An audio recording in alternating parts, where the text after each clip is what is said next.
What's going on, everybody? Y'all already know the vibes, and today I'm going to be doing an updated power rankings list after the stage 5 major.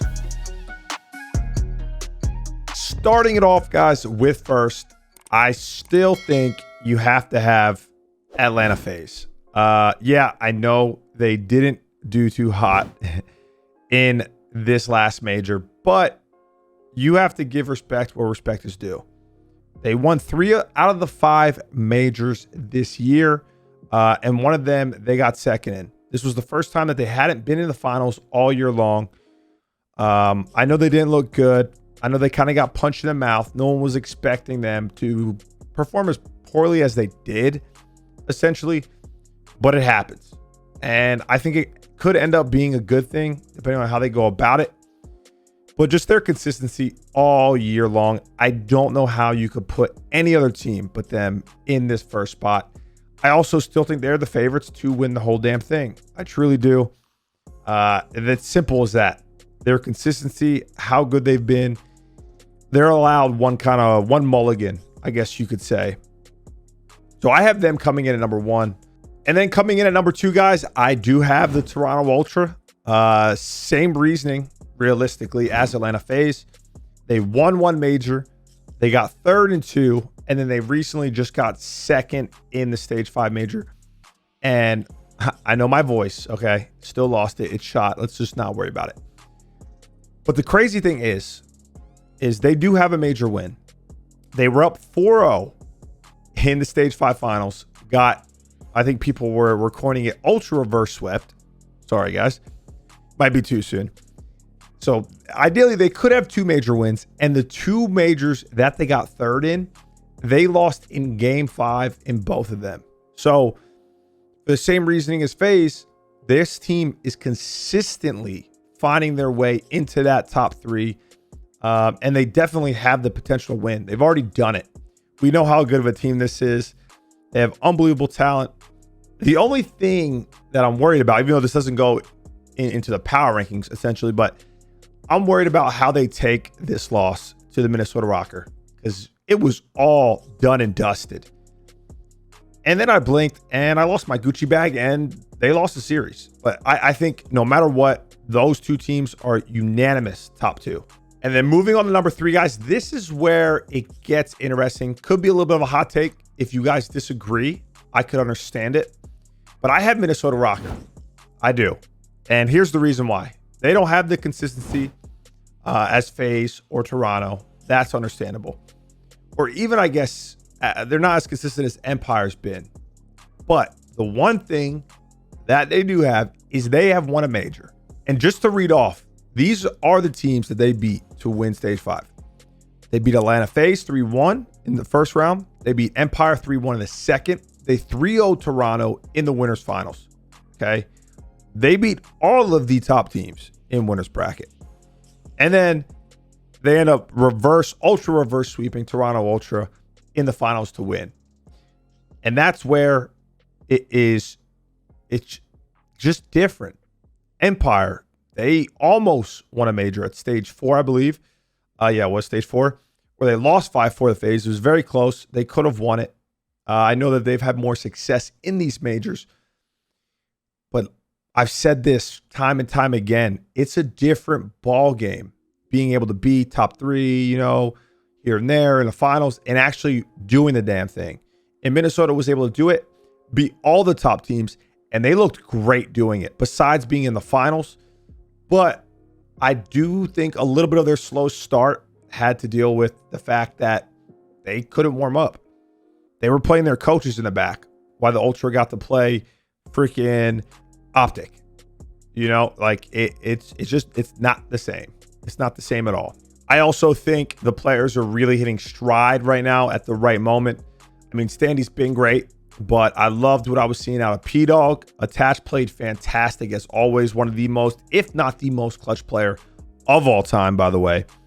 And I think Major Maniac gets overlooked a lot because of his stats, but he does exactly what he needs to do. Not only is he a great S&D player, this guy plays every rotation, holds every spawn. He allows Priesta, Standy, Attach to kind of go rogue and make those I don't want to say reckless plays, but those risky plays, those high impact, high reward, high risk plays. And Major Maniac has no issue being that guy to have consistent discipline and just make sure everything is going as smooth as possible. And I mean, he's definitely talented as well, but people don't talk about him as much. So I think this team is hitting or getting hot, heating up at the right point in time. I have them at number 3. If you disagree, I would like to hear you have a number 3.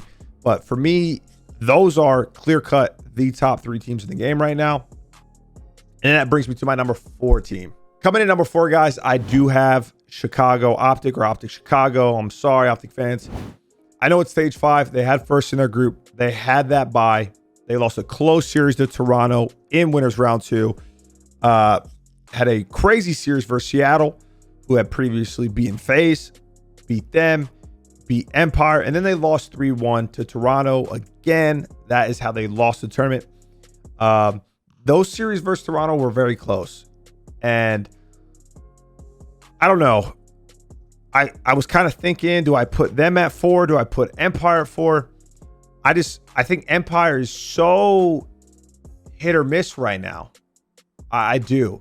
I feel like Optic is gaining their confidence. I don't know if they have enough to get over that hump and really have a good shot at winning champs.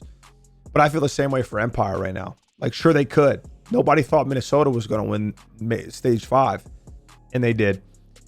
But I just feel like Optic has way more firepower. You saw that in the Dallas Empire series.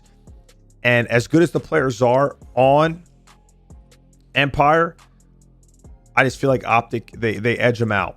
And if they can fix some of their minor mistakes, I can see them making a run. And I just don't know if I could see Empire making a run again. I don't. The only thing I'd be worried about if I was Optic is I thought Formal didn't play too hot. Envoy looked great. Scump looked great. Dashy's Dashy. You know, Dashy's always going to look good. But Formal seems to kind of be...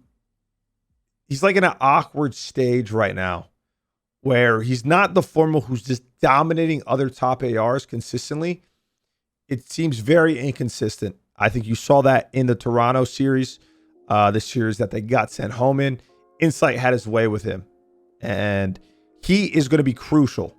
Okay, he's going to be crucial for Optic's success going into this champs. Next up in the 5th spot, guys, I do have Dallas Empire. Even though I was just saying, I kind of feel like they're hit or miss a little bit. They are still a tier above the other teams that I haven't said. They play the game better. Their talent is honestly probably better. They seem more comfortable together. And even though they were kind of hit or miss at the stage 5, you still have to respect their game. They got second at stage 4, went map 9 versus FaZe. They looked okay. You know, they beat LAT. Then they end up losing to Chicago. But like I said, I just think they are in a different tier. Not much else to be said. You know, I really would want Shotzi to kind of perform a little bit better. Krim. I thought the whole team, honestly. But I think Shotzi kind of had a poor Sunday. Krim as well. I know he was kind of going through some things. I saw him tweet out. So I'm hoping that they can get back on track because realistically, I would love to have 5 teams that could potentially win this champs. And they would be that 15 for me. Coming in the 6th spot, guys, I have the LA Thieves. And before I get all these bias, enable your bias. You're so stupid. You're biased. You don't know what you're talking about. You're biased. LAT looked solid at this event. They lost 3-2 to Ultra in that first round, which they threw game 5. Toronto Ultra went on to the finals, which they were up 4-0 and then collapsed. And then losers bracket, they beat NYSL 3-1. Empire, they lost 3-1. Honestly, I thought they were going to go up 2-0. They probably should have. They got 1v3 by Shotzi, I believe, in that game too. Now, I'm not saying that they would have won the series because they end up losing 3-1. But so there was a good chance that that does go game 5 anyways. But they were competing. And when you look at the other teams that I haven't said, NYSL and Florida, I think LAT, they have more talent. I think they were more competitive in their series. And we also know, what happens on land when pressure is at its highest. Slasher was phenomenal for them. Draza was great at stage 5. I think Ken kind of had a down event, but I'm not worried. I'm not tripping. I think he's going to kill it at champs, as he always does. I think the biggest thing that they need to work on is obviously their control and their S&D. And you could tell that there are some obvious flaws that they need to fix, but they have a lot of potential. Like I said, especially compared to NYSL in Florida, it's just, I got to slot them in at 6. I think that's such a fair take. And if you guys call me biased for that, I know you're trolling me. And I'm okay with that. But just know deep down in my heart, I know you're trolling me. And then in 7th, guys, I do have NYSL. I hate putting them this low. I do. But ever since Clay stepping down, the team just hasn't looked the same. And it's kind of unfair, you know, because they were put in this really bad situation. Diamond Khan was brought up. He's obviously hasn't been getting the CDL reps, so he's out of sync. It's a whole different vibe in the team. Seam is basically the leader. He's playing with 3, like, he's a young gun. He's playing with 3 young guns. He has to be the leader, the IGL. They have to kind of get in sync. With Diamond Khan, it's just not working. You know, they almost lost to LAG. They did beat Florida, reverse swept them, and then they were sent home by LAT, but they're just not the same. They're not the same NYSL when they first picked up Hydra and they went on like a 13-0 run in hardpoint, and they were competing and they were in the finals and they were just there. Their games were competitive. You never counted them out. They look off. That's the easiest way, the most simple way I can explain it. They just look off, and I feel bad for the guys. I do. From what I know right now, Clay will not be coming back. I don't know behind the scenes if they want him to come back, if he even wants to come back, or he wants to sit out the rest of the year. You know, I don't know. But with what I know, I can't put him any higher than this, as much as it sucks, because I feel for the boys, especially Seam, man. He's went through a lot this year, past 2 years, honestly. And to see all of his early success and NYSL's early success kind of just get blown up, it's not good. You know, as a competitor, I feel that. It's not good for the heart. So I hope they can make something happen, but I'm just worried that they don't have enough time to really get on the same page with Diamond Khan. And if Clay does come back, I don't know what the vibe, you know what I'm saying? Like, I don't think it's just going to be, oh, we just forget everything that happened. Like, let's go win. It's going to be hard to do. So, but I don't have him last. And that's because coming in number 8, guys, Florida Muniers, man. I've been gassing this team, bro, all year. I really have. And while they look so dominant at times, they honestly might be onliners. And that's weird to say. But from what I've seen, stage 4, stage 5, they're not giving me nothing to work with at all. I think they've looked way better online these last 2 stages. And I don't know what it is. I really don't. They have a lot of talent on the team. They show glimpses of greatness. And then it's just a lot of mediocrity. I don't know. I feel like they rely too much on their skill, their talent, focus on slang. And it's like when they win their games and their series, they're just completely outplaying the other team individually, especially getting kills. But it's very close still. And when they lose, like, they get blown out when they're not out slaying. And that is not a good sign. I've been on teams in the past where if we weren't out slaying by a lot, we were probably getting smoked. That's not a good sign. That means you're not playing COD the right way. So I have them coming in at 8th. But that is my top 8 going in the COD champs. My power rankings. Let me know in the comment section below if you guys agree. I honestly think it's pretty spot on. Maybe there might be 1 or 2 hot takes that you guys disagree with, but I like the list.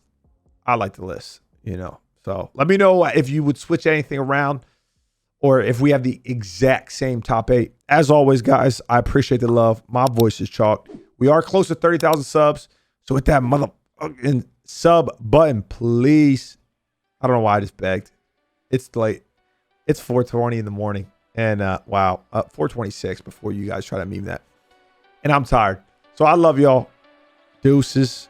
Stay safe. Stay healthy. We're hitting 30,000 subs soon. I'm going to see y'all when I see y'all. Peace.